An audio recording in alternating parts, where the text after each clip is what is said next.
Everyone, welcome to our page creative unity. আমি পুনম আছি আপনাদের সাথে। ক্রিয়েটিভ ইউনিটি প্রেজেন্ট দৈনন্দিন জীবনে ঘটে যাওয়া কিছু রোমহর্ষক ঘটনা অথবা কোনো কাল্পনিক ঘটনাকে নিয়ে আমাদের এই নতুন পথ চলা শুরু। আমাদের এই পথ চলার উদ্দেশ্য হলো আমাদের সাথে ঘটে যাওয়া কোনো রোমহর্ষক ঘটনা অথবা কিছু গল্প কথাকে আপনাদের সামনে তুলে ধরা। এরকম কোনো ব্যাপার নেই যে বিশ্বাস করতেই হবে, তবে আশা করছি যে গল্পগুলো এখানে পাঠ করে শোনানো হবে প্রতি রবিবার ঠিক রাত 10টায় আপনারা সেটা শুনতে পাবেন। অবশ্যই সেটি আপনাদের খুব ভালো লাগবে। তাই দেরি না করে চলুন দেখে নেওয়া যাক আজকের গল্পে কি রয়েছে।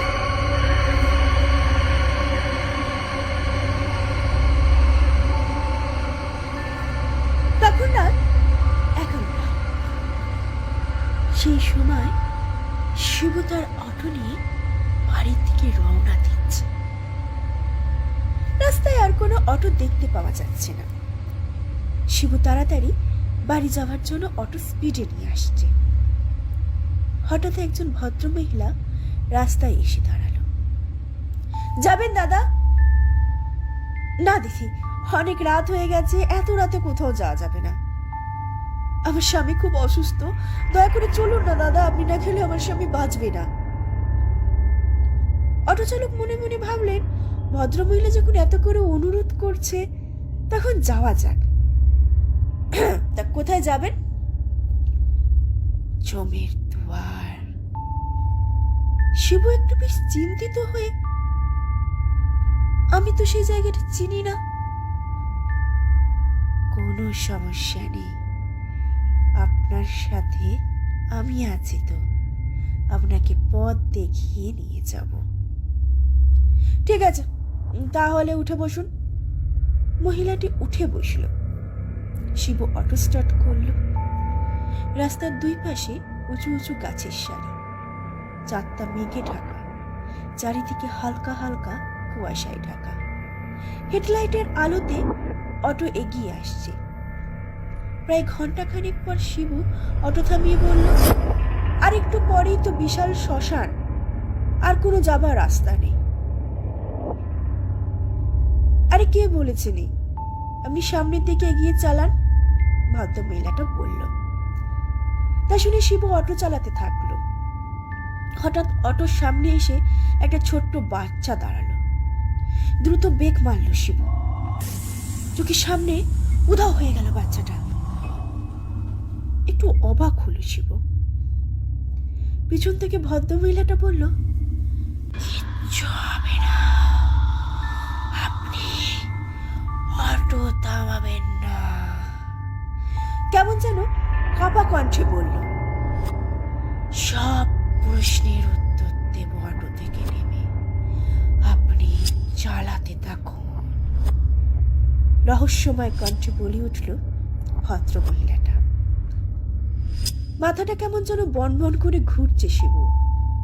সামনের দিকে এগোতে লাগলো। হঠাৎ লাইটের আলোতে দেখতে পেল বেশ কিছু সাদা কাপড় রাস্তায় পড়ে আছে। পেছন থেকে ভদ্র মহিলাটা বলল, কিচ্ছু হবে না, আপনি থামবেন না, চালিয়ে যান, অটো থামাবেন না। শিবু ভয়ে ঘাট হয়ে গেল এবং আরো জোরে অটো চালাতে লাগলো। সাদা কাপড়গুলো কাছে যেতে উদাও হয়ে গেল। আর একটু সামনে যেতে দেখতে পেল রাস্তার দুই পাশে ঝুলছে মৃতদেহ। ওদিক সেদিক না তাকিয়ে সোজা অটো চালাতে লাগলো। কিছুক্ষণ পর তার একটা রাজপ্রাসাদের কাছে আসলো এবং ভদ্রমহিলাটি বলল, এইখানে থামো, এইখানে নামবো। শিবু কাঁপা কাঁপা কণ্ঠে বলল, এ তো অনেক দিকে পুরো রাজপ্রাসাদ। ভদ্র মহিলাটা রাজপ্রাসাদের দিকে তাকিয়ে বলল, আজ থেকে 20 বছর আগে আমার স্বামীকে হত্যা করা হয়েছিল। বিকৃত কণ্ঠে বলল ভদ্র মহিলাটা। তখন বাকরুদ্ধ হয়ে গেল শিবু। ভদ্র মহিলাটা তখন এক লাফে রাজপ্রাসাদে গিয়ে ঘন অন্ধকারে হারিয়ে গেল। এই দৃশ্য শিবু নিজের চোখে দেখে জ্ঞান হারালো।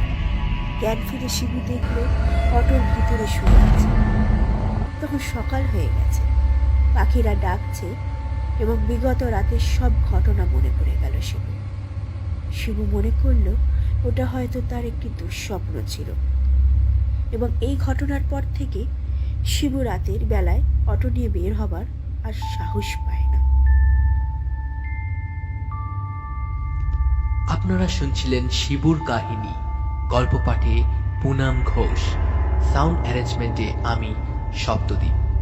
গল্পটি আপনাদের কেমন লাগলো অবশ্যই করে আমাদের লিখে জানান, এবং এরকম আরো একটি রোমাঞ্চকর ঘটনা নিয়ে পরের সপ্তাহে আমরা উপস্থিত হব। ততক্ষণের জন্য শুনতে থাকুন ভয়, কথা দিচ্ছি।